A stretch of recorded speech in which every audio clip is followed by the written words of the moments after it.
یعنی کہ یہ بھی دوبارہ سے نکاح تب جائز ہوگا اگر ان لوگوں کو سمجھ میں آ رہی ہے بات کہ اب لڑائی جھگڑا نہیں کریں گے، پھر سے اپنے آپس میں برا رویہ نہیں رکھیں گے، ایک دوسرے کے ساتھ مل جل کے رہیں گے، گناہ نہیں کریں گے، تبھی جو ہے ان لوگوں کو اجازت دی جا رہی ہے کہ ہاں تم پھر سے کر سکتے ہو، ٹھیک ہے؟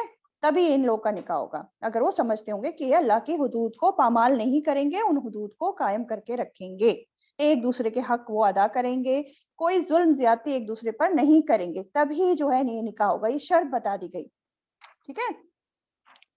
اور اگر نہیں آ رہے اپنی عادتوں سے باز اور اگر اسی طرح جو ہے جھگڑا کر رہے ہیں، کھیل تماشا بنا دیا ہے، تو پھر اجازت نہیں ہے، اس کی دوبارہ نکاح کرنے کی کوئی ضرورت نہیں ہے، ٹھیک؟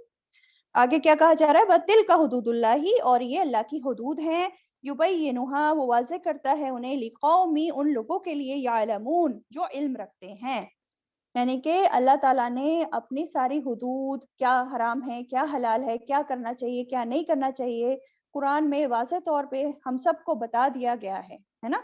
اب ضرورت کیا ہے کہ ہم قرآن کو کھولیں، اسے پڑھیں، اسے سمجھیں، اسے سیکھیں، اس لیے کہا جا رہا ہے کہ بیان کرتا ہے اللہ ان لوگوں کے لیے جو علم رکھتے ہیں، یعنی کہ جو اس قرآن سے علم لے گا، اسے پڑھے گا، اسے کھولے گا، تبھی تو اس کو علم آئے گا، تبھی تو اس کو حدود پتہ چلیں گی کہ کیا حدود ہیں کیا نہیں ہے، ورنہ تو وہ جاہل ہی رہے گا، اسے معلوم ہی نہیں پڑے گا کہ کیا بتایا جا رہا ہے، کہ کس کیس میں کیا کرنا ہے نا؟ اور یہی وجہ ہے کہ آج ہمارے معاشرے میں جو جہالت کی وجہ سے اتنے سارے غلط کام ہو رہے ہیں، اور اسپیشلی اس طلاق کے کیس میں جو ہے، جو طلاق کو بھی مذاق بنا کے رکھ دیتے ہیں لوگ، ایک ہی باری میں 3 بار سے زیادہ طلاق دے دینا اور یہ سارے کام کرنا، طلاق جو ہے ایک سنجیدہ معاملہ ہوتا ہے، ایون اگر مذاق میں بھی طلاق کوئی کہہ دیتا ہے نا تو طلاق ہو جاتی ہے نا؟ تو اس کو سیریسلی لینا چاہیے، یہ کوئی کھیل مذاق نہیں ہے۔ اچھا چلیے نیکسٹ آیت پہ آ جاتے ہیں، آیت نمبر 231۔ آیت نمبر 231 میں کہا جا رہا ہے وَإِذَا طَلَّقْتُمُ النِّسَاءَ، اور جب تم طلاق دے دو عورتوں کو، فَبَلَغْنَا، پھر وہ پہنچے، أَجَلَهُنَّ، اپنی مدت کو، فَأَمْسِكُهُنَّ، تو روک لو انہیں، بِمَعْرُوف، ساتھ بھلے طریقے کے، أَوْ سَرِّحُوهُنَّ، یا رخصت کر دو انہیں، بِمَعْرُوف، ساتھ بھلے طریقے کے۔ کیا بتایا جا رہا ہے؟ اب یہاں تک دیکھتے ہیں کہ کیا بتایا جا رہا ہے، جب تم طلاق دے دو عورتوں کو۔ اب ہم نے طلاق کا طریقہ دیکھا تھا نا کہ کیا ہوتا ہے، ایک بار اس کو ریوائز کرتے ہیں کہ کیا طلاق کا کیا طریقہ ہوتا ہے۔ دیکھیں طلاق جب کب دینی ہے، طلاق شوہر کو پہلے تو یہ پتا ہونا چاہیے، طلاق جو ہے شوہر کب دے گا؟ طہر کی حالت میں دے گا، یعنی کہ پاکیزگی کی حالت میں دے گا، اور اس حالت میں دے گا جب ان کا آپس میں تعلق نہیں قائم ہوا وہ، تب ہے نا، وہ طہر کی حالت ہوتی ہے۔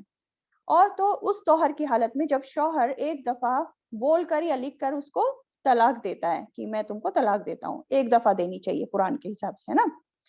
اور پھر کیا ہوگا؟ جب ایک دفعہ طلاق کہہ دیا تو عورت جو ہے اس شوہر کے گھر میں ہی رہے گی، پہلی طلاق میں، ہے نا؟ اپنی عدت شوہر کے گھر میں رہ کر ہی پوری کرنی ہے، گھر چھوڑ کر نہیں جانا ہے، اور نہ ہی شوہر کو نکالنا ہے بیوی کو گھر سے، منع ہے نا؟ گھر میں شوہر کے گھر میں رہ کر ہی عدت پوری کرنی ہے۔ عدت ہم دیکھ چکے تھے کہ 3 حیض کے برابر تھی، ہے نا؟ اور وہیں پر رہ کر عدت پوری کرے گی۔ کیوں؟ یہ اللہ تعالیٰ کی رحمت ہے، کیونکہ ہو سکتا ہے کہ شوہر نے جو ہے غصے میں طلاق دی ہو، یا کسی بھڑکانے میں آنے میں، یا کسی اور ٹینشن کے تحت، پھر بعد میں جب اس کا غصہ ٹھنڈا ہو، اسے ندامت ہو، اسے اپنی غلطی کا احساس ہو، تو وہ رجوع کر لے ان سب چیزوں پہ، ہے نا؟ اور وہ مل جل کے پھر سے رہنے لگے، اس لیے اللہ تعالیٰ نے ہر چیز میں حکمت رکھی ہے۔ تو کیا ہے کہ وہ اسی کے گھر میں رہے گی، اور اس کا عدت کا پیریڈ جس دن سے اس سے طلاق ہوئی ہے اسی دن سے اس کا عدت کا پیریڈ شروع ہو جائے گا، جو کہ 3 مرتبہ حیض آ کر پاک ہونا ہے، ٹھیک ہے؟ اب آگے کہا جا رہا ہے فَبَلَغْنَ أَجَلَهُنَّ، پھر وہ پہنچے اپنی مدت کو۔ کون سی مدت کی بات ہو رہی ہے؟ کہ جیسے ہی جو ہے تیسرا حیض آ کے وہ پاک ہونے والی ہو، اس مدت کی بات ہو رہی ہے، کہ عدت ختم ہونے والی بات، کہ جیسے ہی وہ اپنی مدت کو پہنچے تو فَأَمْسِكُهُنَّ بِالْمَعْرُوفِ، تو ان کو روک لو ساتھ بھلے طریقے کے، یعنی کہ مدت کمپلیٹ ہونے سے پہلے، عدت کمپلیٹ ہونے سے پہلے، یا تو شوہر رجوع کر لے اس سے اور بھلے طریقے کے ساتھ پھر سے زندگی گزر بسر کریں بنا ظلم زیادتی کیے ہوئے اپنے ایک دوسرے کے اوپر، یا پھر کیا ہے او سرحوہن، یا رخصت کر دو انہیں بمعروف، ساتھ بھلے طریقے کے، ٹھیک ہے؟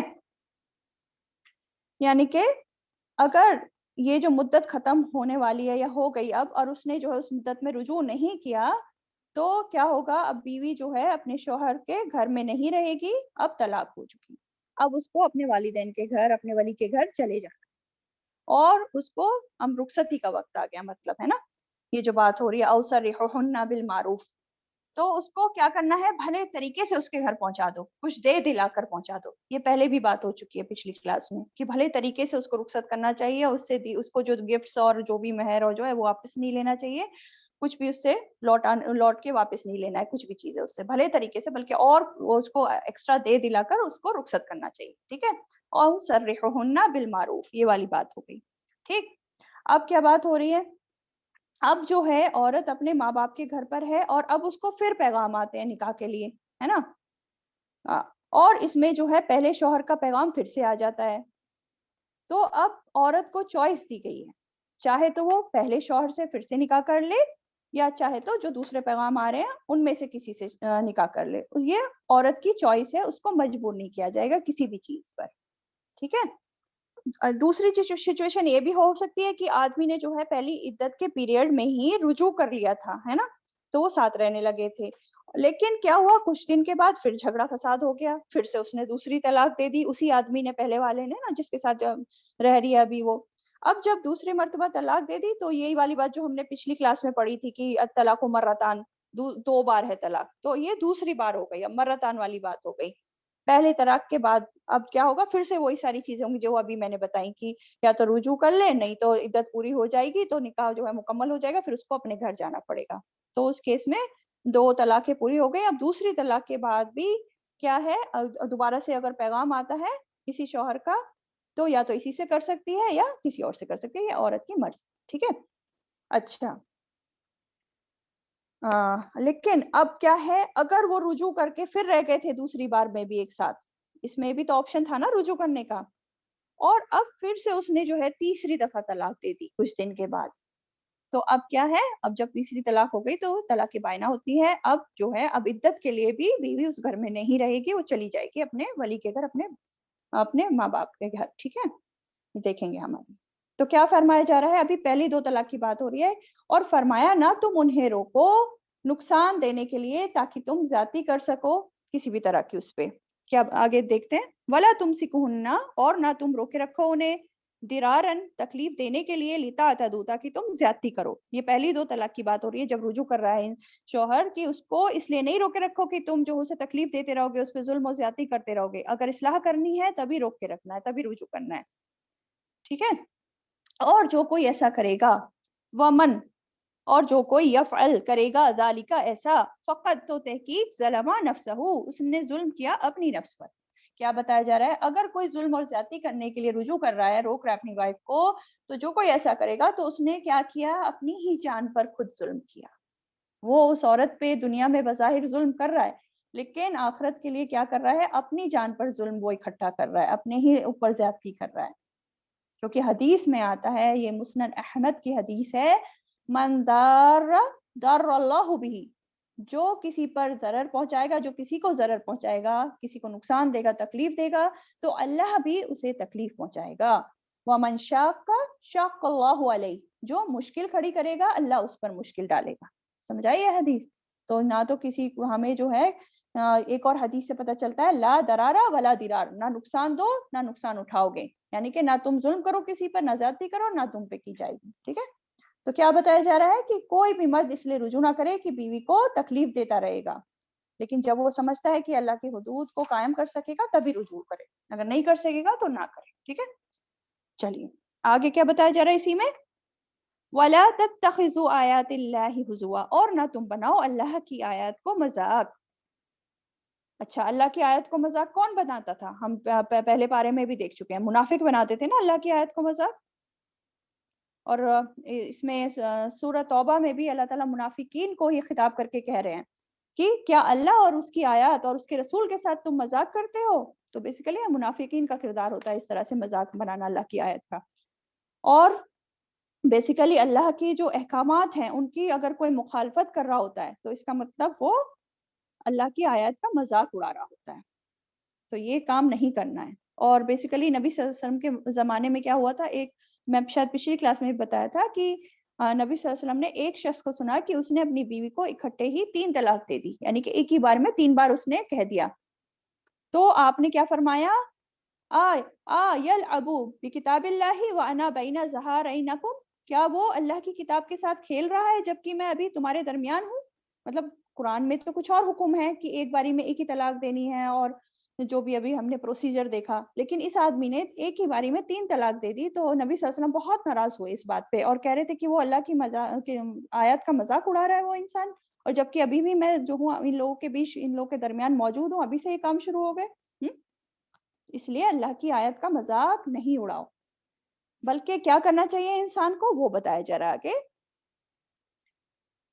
وَلَا تَتَّخِذُوا آيَاتِ اللَّهِ هُزُوًا وَاذْكُرُوا نِعْمَتَ اللَّهِ عَلَيْكُمْ، اور یاد کرو نعمت اللہ کی جو تم پر ہیں، وَمَا أَنزَلَ، اور جو اس نے نازل کیا، علیکم تم پر، من الکتابی کتاب سے، والحکمتی اور حکمت سے. یعنی کہ کرنے کے کام کیا ہے کہ اللہ کی نعمت کو یاد کرو. وَاذْكُرُوا نعمت اللہ، اور اللہ کی نعمت کیا ہے، ہم لوگوں کو کیا نعمت دی اللہ نے؟ ہر چیز، تمام چیزیں جو ہمیں ملی ہیں سب اللہ کی نعمت، سب اللہ کا انعام ہے، فضل و کرم ہے ہم پر، ہم گن بھی نہیں سکتے. اللہ کی اتنی نعمتیں ہیں ہم لوگ کو ملی ہوئی کہ اگر ہم گننا چاہیں تو گن بھی نہیں سکتے. اور کیا ہم ان نعمتوں کے حقدار تھے یہ سب انعام ملنے کے؟ ہم حقدار تو نہیں تھے. ہمارے جیسے کتنے لوگ ہیں جو بیچارے اتنے غریب ہیں، جو ان نعمتوں سے محروم ہیں. اللہ چاہتا تو انہیں بھی دیتا ہمارے برابر، اگر ہم بھی حقدار ہوتے، اگر سارے انسان حقدار ہوتے. حقدار نہیں ہیں ہم، یہ تو صرف اللہ کا انعام ہے، اللہ کا فضل ہے، وہ جسے چاہے دے دیتا ہے. تو اس لیے ہمیں اس کا شکر ادا کرنا چاہیے، ان کا ذکر کرنا چاہیے. ٹھیک ہے. اور خاص طور پر کس نعمت کی بات ہو رہی ہے اس میں؟ وما انزل علیکم من الکتاب والحکمہ، جو اس نے نازل کیا ہے تم پر کتاب میں سے اور حکمت میں سے. کتاب میں سے اور حکمت میں سے کیا مراد ہے؟ قرآن اور سنت. جو نعمت قرآن اور سنت کی ہمیں دی ہے، جس کے ذریعے اللہ تعالیٰ نے ہماری رہنمائی کا انتظام کیا ہے، یہ جو ہے سب سے بڑی نعمت جو ہمیں ملی ہے. ٹھیک ہے. اس کا ذکر کرو، اس کا ذکر کرو اور شکر ادا کرو. اب ہم ذرا غور کریں، ہم کرتے ہیں اس کو، قرآن اور سنت کو، جو حدیث ہیں نبی صلی اللہ علیہ وسلم کی، جو سنتیں ہیں اور جو قرآن ہے، ہم اس کو بطور نعمت لیتے ہیں کیا؟ بہت کم لوگ ایسے ہیں جو لیتے ہوں گے، ہے نا.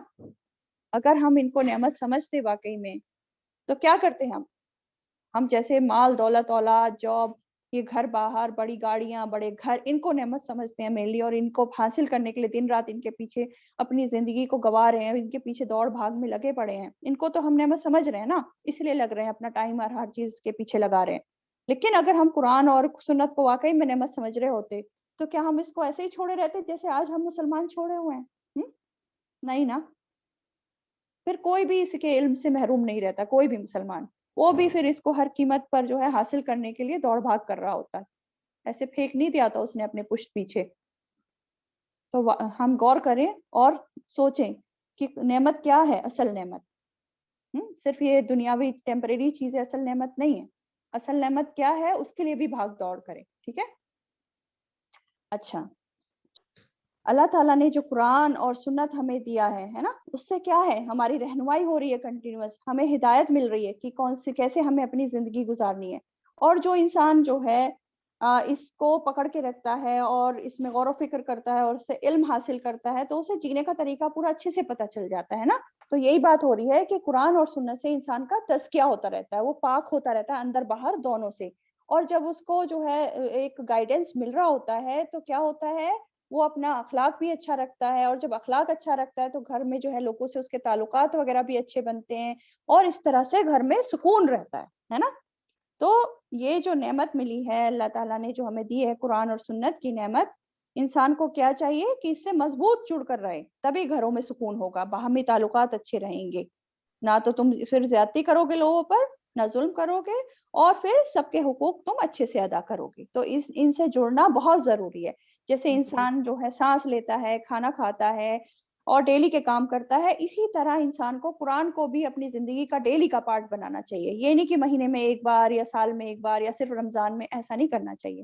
اس کو ڈیلی کا ایک پارٹ بنا کے رکھنا چاہیے اور مستقل اس سے جڑے رہنا چاہیے، ہے نا. اور جو ذکر کرنے کی بات ہو رہی تھی، تو ذکر کرنے کا مطلب ہم پہلے بھی دیکھ چکے ہیں کہ یا تو بھولی ہوئی بات کو یاد کرنا، یا کسی بات کو دل میں اس کا ذکر کرنا، یا بول کر کسی کو بتانا. تو ہر طرح سے اللہ تعالیٰ کا ہمیں شکر کرنا چاہیے اور نیکیوں میں آگے بڑھنے کی دوڑ لگانی چاہیے. ٹھیک. اور آگے کہا جا رہا ہے اسی آیت میں، کیا کہا جا رہا ہے یہاں تک تو ہم نے دیکھ لیا. یعیذکم بہ، اور وہ نصیحت کرتا ہے تمہیں ساتھ اس کے. تو یہ ساری ابھی جو بات ہو رہی ہے کہ اللہ تعالیٰ قرآن کے ذریعے اور حکمت کے ذریعے یعنی کہ سنت جو نبی صلی اللہ علیہ وسلم کی حدیثیں اس کے ذریعے ہمیں نصیحت کرتا ہے, ہمیں ساری چیزیں گائیڈنس کے لیے بتا دی ہیں. واتقوا اللہ, اور ڈرو اللہ سے. اور کیا کہہ رہا ہے آگے, فرمایا جا رہا ہے کہ اللہ سے ڈرو اور جان لو, وَاعْلَمُوا, اور جان لو, ان اللہ, بے شک اللہ, بِكُلِّ شَيْءٍ عَلِيمٌ, وہ تو ہر چیز کو خوب خوب جاننے والا ہے. جو بھی تم کر رہے ہو ایک ایک چیز کو وہ اچھی طرح جانتا ہے, اور اسی کے حساب سے جو بھی تم نے کیا, کسی پہ ظلم کیا, زیادتی کیا, یا اچھا اخلاق رکھا, یا پھر اللہ کی حدود کو قائم رکھنے کی کوشش کری, سب جانتا ہے اللہ تعالیٰ. اسی حساب سے پھر آخرت میں حساب اللہ تعالیٰ اس کا اجر دے گا پورا پورا. ٹھیک ہے, چلیے نیکسٹ آیت پہ آ جاتے ہیں. 232 میں کیا بتایا جا رہا ہے؟ وَإِذَا طَلَّقْتُمُ النِّسَاءَ, پھر جب طلاق دے دو تم عورتوں کو, فَبَلَغْنَا, پھر وہ پہنچے, أَجَلَهُنَّ, اپنی مدت کو, فَلَا تَعْضُلُوهُنَّ, تو نہ تم روکو انہیں, ان کے تن کہنا, وہ نکاح کر لے, أَزْوَاجَهُنَّ, اپنے شوہروں سے, إِذَا تَرَادَوْا, جب وہ باہم رضامند ہو جائیں, بَيْنَهُمْ, آپس میں, بالمعروف, بھلے طریقے سے. اچھا چلیے اتنا دیکھتے ہیں ابھی اس کو. ٹھیک ہے, کیا بتایا جا رہا ہے اب؟ یہ جو بات ہو رہی ہے اب پھر سے اسی وہ بات ہو رہی ہے پہلی یا دوسری طلاق کے بعد کی. ٹھیک ہے, کیا بات ہو رہی ہے کہ جب جو ہے شوہر اپنی عورتوں کو طلاق دے دیں اور پھر وہ اپنی مدت کو, عدت کو پہنچ جائیں, تو پھر اگر وہ پہلے شوہر سے پھر سے نکاح کرنا چاہے, تو پھر اگر دونوں باہم رضامند ہوں اور اللہ کی حدود کو پامال نہیں کریں گے اور آپس میں رضامند ہو گئے کہ اچھے سے رہیں گے, تو کیا ہے, ان کو روکنا نہیں چاہیے. ٹھیک ہے, طلاق کرنے کے بعد جب دوبارہ پیغام آیا پہلے شوہر کا, تو اس کو اس لڑکی سے نکاح کرنے سے روکنا نہیں چاہیے. یہ کیوں کہا جا رہا ہے بھلا؟ بات یہ ہے نا کہ چلے اس کو دیکھتے ہیں کہ پہلی یا دوسری طلاق کے بعد جب شوہر نے عدت میں رجوع نہیں کیا ہے نا, اور اب عدت گزر گئی, اب کیا ہے کہ پہلے شوہر کو بھی اللہ تعالیٰ نے حق دیا ہے اور اس بیوی کو بھی حق دیا ہے کہ دوبارہ سے اس شوہر سے نکاح کر سکتی ہے اگر یہ شوہر کا پیغام آتا ہے نا, پہلی اور دوسری بار میں. یہ ہم کئی بار دیکھ چکے ہیں. لیکن ہوتا کیا ہے ہماری سوسائٹی میں, کیا ہوتا ہے, یہی ہوتا ہے نا کہ اگر پیغام آ بھی رہا ہے پہلے شوہر کا, تو جو گھر والے لوگ ہوتے ہیں, باپ ہیں, بھائی ہیں, اور بھی رشتہ دار ہیں, وہ منع کرتے ہیں, نہیں نہیں ایسا نہیں ہو سکتا, اب اس نے طلاق دے دی, اب اس سے دوبارہ تو نہیں ہو سکتا نکاح, ہے نا. اسی طرح کا رویہ اپناتے ہیں نا, ایگو پرابلم بنا لیتے ہیں اس کو, انا کا مسئلہ بنا لیتے ہیں. تو اس چیز سے جو ہے منع کیا جا رہا ہے کہ ایسا نہیں کرنا ہے. ایکچولی نبی صلی اللہ علیہ وسلم کے زمانے میں ایسا ایک کیس ہوا بھی تھا, ہے نا. کیا ہوا تھا کہ ایک عورت کو ان کے شوہر نے طلاق دے دی, اور جب وہ عدت کے بعد اپنے گھر آ گئی تو پھر اسی شوہر نے نکاح کا پیغام بھی بھیجا. تو عورت تو چاہتی تھی پھر سے اپنے شوہر سے نکاح کرنا, لیکن ان کا جو بھائی تھے انہوں نے جو ہے منع کر دیا کہ واللہ ایسا بالکل ہرگز نہیں ہو سکتا. تو آپ صلی اللہ علیہ وسلم نے اس کے بھائی کو پھر کہا کہ تم ایسا نہیں کر سکتے, تم روک نہیں سکتے, اور اسی پر قرآن کی آیتیں بھی نازل ہو گئی, قرآن میں بھی اس کا حکم آ گیا کہ تم روک نہیں سکتے اس طرح سے. ٹھیک ہے, کیونکہ ہمارے معاشرے میں یہی تو ہو رہا ہے نا کہ راضی تو ہو جائیں گے, مطلب اکثریت میجورٹی آف دا ٹائم ہم یہ دیکھتے ہیں کہ شوہر بیوی تو رضامند ہو جاتے ہیں, پھر سے مل جاتے ہیں ان کے دل, لیکن گھر والے پھر اڑنگا ڈال دیتے ہیں اس کو اپنی ایگو کی وجہ سے, تکبر کی وجہ سے, ہے نا. تو اسی رکاوٹ کو, اسی اڑنگا ڈالنے کو منع کیا جا رہا ہے کہ جب اذا تراجعوا, جب وہ دونوں جو ہیں, اذا تراجعوا, جب وہ دونوں آپس میں راضی ہو جائیں نکاح کرنے کو, تو پھر تم نہیں روک سکتے اسے. سمجھ آئی بات؟ تو اس ابھی تک کیا پتا چل رہا ہے اس بات سے؟ یہ پتا چل رہا ہے پہلی بات تو کہ نکاح کے معاملے میں عورت کو بھی اختیار دیا گیا ہے کہ وہ اپنی پسند ناپسند اظہار کر سکتی ہے. جبرن نہیں کیا جائے گا کسی بھی عورت پہ, کسی سے بھی نکاح کرنے پہ, ہے نا. صحیح مسلم کی ایک حدیث ہے کہ نبی صلی اللہ علیہ وسلم نے فرمایا کسی طلاق شدہ یا بیوہ عورت کا نکاح نہیں کیا جائے گا یہاں تک کہ اس سے حکم لے لیا جائے, یعنی کہ اس کی اجازت لے لی جائے, اور نہ ہی کسی دوشیزہ کا, دوشیزہ مطلب جس کی پہلے شادی نہیں ہوئی ہو, یہاں تک کہ اس کی اجازت لے لی جائے. تو لوگوں نے کہا اے رسول صلی اللہ علیہ وسلم اس کی اجازت کیا ہوگی؟ تو آپ نے فرمایا یہ کہ وہ چپ ہو جائے حیا کی وجہ سے, یعنی کہ اگر وہ چپ ہو جائے حیا کی وجہ سے تو اس میں اس کی رضامندی, اگر وہ انکار نہیں کر رہی ہے تو, منع نہیں کر رہی ہے تو. اور کیا بتایا کہ کون اجازت لے گا لڑکی سے, کس کو اجازت لینی ہے, یہ بھی مسلم کی حدیث سے ہمیں پتہ چلتا ہے, البکرو یستاذنھا ابوہا, لڑکی کا باپ اس سے اجازت مانگے. ٹھیک ہے, تو لڑکی کی وش کے اگینسٹ جو ہے اس کا نکاح کہیں بھی نہیں کیا جا سکتا. یہ اسلام نے لڑکی کو اجازت دی ہے کہ اس کی مرضی سے ہی ہونا چاہیے. اگر وہ منع کرے, کوئی اس کو پسند نہیں ہے, تو جبرن نہیں کر سکتے, یہ ظلم ہوگا اس پر. ٹھیک ہے, اور دوسری بات کیا سمجھ آ رہی ہے اس والی آیت سے ابھی تک, کہ عورت کا نکاح جو ہے اس کے لیے ولی کی ضرورت ہوتی ہے, ولی ہی نکاح کر کے دیتا ہے. یہ ہم پہلے بھی دیکھ چکے ہیں پچھلی کلاسز میں. ٹھیک ہے, تو ہمیں دیکھیں نا اللہ تعالیٰ کی کتنی رحمت ہے, عورت کا کتنا خیال رکھا ہے اللہ تعالیٰ نے. لیکن ہماری سوسائٹی والوں نے سب جو ہے اللہ تعالیٰ کے حکم کو پامال کر کے رکھ دیا ہے. وہ جو ہے کیونکہ قرآن پڑھتے نہیں ہے نا, تو قرآن سے علم حاصل نہیں کرتے ہیں, صرف جہالت کی وجہ سے یہ ساری چیزیں ہو رہی ہیں سوسائٹی میں, جو بھی بگاڑ ہو گیا ہے نا. اچھا, آگے کیا کہا جا رہا ہے, ذالکا, یہ بات, یعظو بہ, نصیحت کی جاتی ہے ساتھ اس کے, یعنی کہ اس بات کی نصیحت کی جاتی ہے کہ ہر اس شخص کو جو اللہ اور یوم آخرت پر یقین یا ایمان رکھتا ہو. کس بات کی نصیحت کی جا رہی ہے, کہ شوہر بیوی اگر دوبارہ نکاح پر راضی ہو جاتے ہیں تو تم ان کو مت روکو, اس بات کی نصیحت کی جا رہی ہے. سمجھ آئی بات؟ آگے کیا کہا جا رہا ہے, من کان منکم یؤمن باللہ والیوم الآخر, یہ تو ہم نے دیکھ لیا کہ جو بھی اللہ تعالیٰ پر اور آخرت پر ایمان رکھتا ہے تو اس کو اس قرآن کے ذریعے, اس بات کے ذریعے نصیحت کی جا رہی ہے کہ وہ روکے نہ اس طرح سے. ٹھیک ہے, اچھا, ذالکم, یہ بات, ازکا, زیادہ پاکیزہ ہے, لکم, تمہارے لیے, واطہر, اور زیادہ پاک ہے, واللہ, اور اللہ, یعلم, جانتا ہے, وانتم, اور تم, لا تعلمون, نہیں تم جانتے. کیا بات ہو رہی ہے کہ یہ تمہارے لیے زیادہ پاکیزہ ہے اور زیادہ پاک ہے. کیا پاک ہے, کیا زیادہ پاکیزہ بات ہے, کیا صاف ستھری بات ہے, یعنی کہ تم جو اپنے ایگو کی وجہ سے اپنی بیٹیوں کی شادی پہلے شوہر سے, مطلب بیٹیوں کا نکاح پہلے شوہر سے کرنے کو جو منع کر رہی ہے, سوچتے ہوئے کہ یہ ہمارے لیے بہت شرم کی بات ہوگی, ہماری شان کے خلاف ہوگی, اور تم اس کو جو ہے نا کا مسئلہ بنا رہے ہو, تو اس میں تمہاری پاکیزگی کی بات نہیں ہے, یہ کوئی شان کی بات نہیں ہے. بلکہ شان کی بات کیا ہوگی, پاکیزہ بات کیا ہوگی, اگر وہاں تم واپس نکاح کرا دو تو یہ زیادہ پاکیزہ بات ہوگی.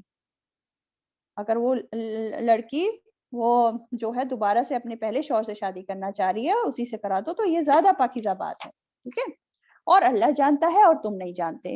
اور اس کے پیچھے حکمت جو اللہ تعالیٰ حکم دے رہے ہیں, تو اس کے پیچھے جو بھی حکمت ہے وہ ہماری عقل میں نہیں آ رہی ہے, ہمارا لاجک کام نہیں کر رہا ہے اس کے پیچھے.